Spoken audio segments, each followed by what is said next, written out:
So today I'm over at Ironstone mine in North Yorkshire. This one's fairly well known. It's called Monument or Ayton Ironstone mine.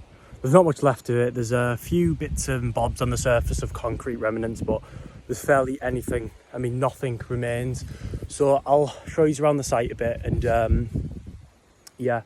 But like I said, there's barely anything here, so it's only going to be a short one, unfortunately. But yeah, this is the winding house. I don't know if the wind's going to destroy, but this is the remnants of the winding house that would have hauled all the carts out of the mine. So straight ahead would have been the haulage drift just in here, but as you can see, it's long gone. But the haulage drift was basically the main road of the mine where all the ore would come out. For instance, like carts full of ore, like such as ironstone or anything like shale that wasn't needed, it'd all be hauled out of that drift ahead. And there would have been a giant winder sat here, I believe. If I'm wrong, please someone tell me, but as you can see, there would have been a big winder there. That probably would have been the axle for it, and the engine would have been somewhere over here. But as you can see, there's absolutely nothing left of it, unfortunately, because people don't respect the history and just think, oh yeah, let's just bulldoze it for no reason.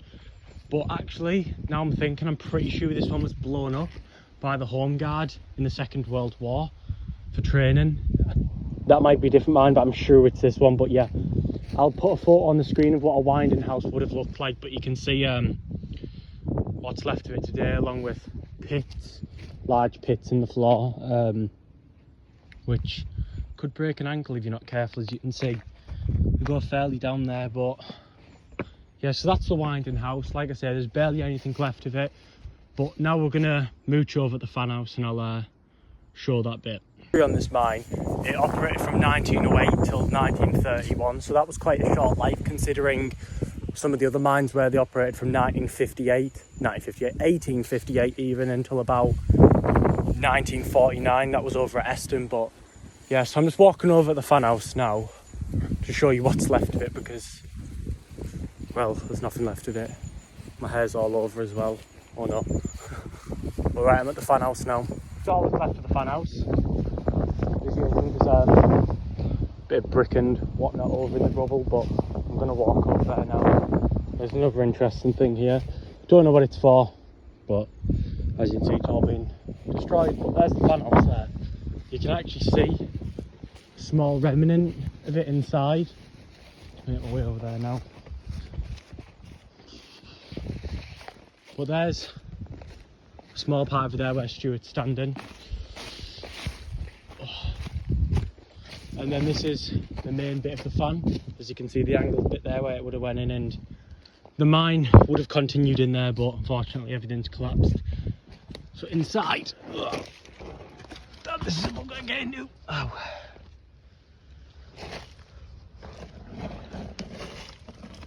You can see inside of here where,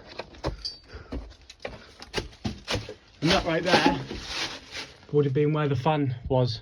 A Sirocco fan. We'll put a photo of the Sirocco fan on the screen now. So it's basically just a big cylinder with some geez, I'm out of breath.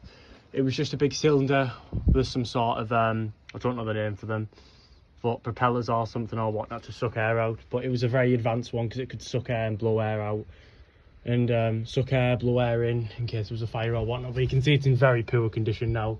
Yeah. Everything's hanging apart. Hi, Stuart. Yeah. So everything's hanging apart, and you can see where the actual door thing over there would have been, and it would have turned like that and would have sucked air, blown air, like I say. But as you see, it goes straight out to nothing over here, and all that remains is a bit of brickwork, unfortunately. And then out here, you can see an actual number plate on here, a number bit here. So on here you can actually see the date it was built, 1919. Not many of people know about that, and I hope to keep that hidden, because if someone finds out, that's just going to get battered in. There's actually another one round here, I think it says 1909 or something, when the mine opened. But yes, that's the fan house, and I'll move over to the aerial ropeway area now. Aerial ropeway or whatnot, because not much remains over here. But yeah, and over here, this is actually the top of the incline. There's nothing left of it apart from a few concrete blocks that would have held everything together over here, unfortunately, but this is the top of the incline right here. Oh, the actual pit's still here. I'll be honest, I've never actually seen this, but yeah, I'll show you now. The top of the incline here. You can see there, sandstone carved in that, and there would have been a drum either in this pit, not sure, either in this pit here or up there.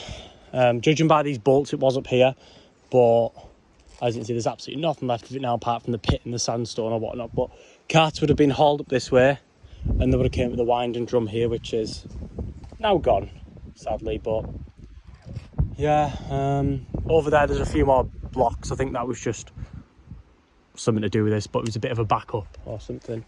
You can tell I don't even know what I'm going on about here. I'm just going off my rough history that I know. But there's a giant incline down there with a substation at the bottom, and I'm going to go to that. But that's actually on private land, so I'm going to have to sneak down there and hopefully not get caught. But yeah, there's another block there,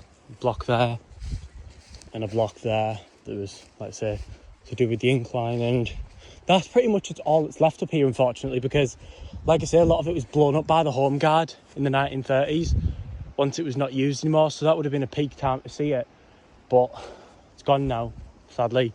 But I'm going to get down the incline now, and then I'll see what's left on there. Over at the substation now, I was going to show the water settling tanks at the bottom of the incline, but there was a few blokes over there and they didn't look too friendly. So I figured I'd just come over at the substation. But it's in a really, really good condition for its age. All the wooden slats and that are all there, so I'll have a quick look at it before we get shouted at.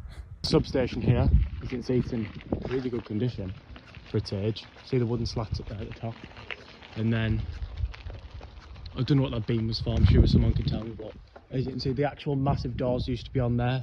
There probably would have been a ladder in the back to go up, but that's probably long gone. But yeah, it's a substation in really good condition for its age as well, from what, 19, actually no, to be fair, it wouldn't have been electricity in 1908. I don't know, but the other electricity line run near a 230 volt one, so would have been 20s or 30s, got electric. Probably, yeah, close in 1931. But oh well. I'll put a photo of all the stuff at the bottom of the incline along with the powder house and all that, but that's probably all covered over or gone. So yeah.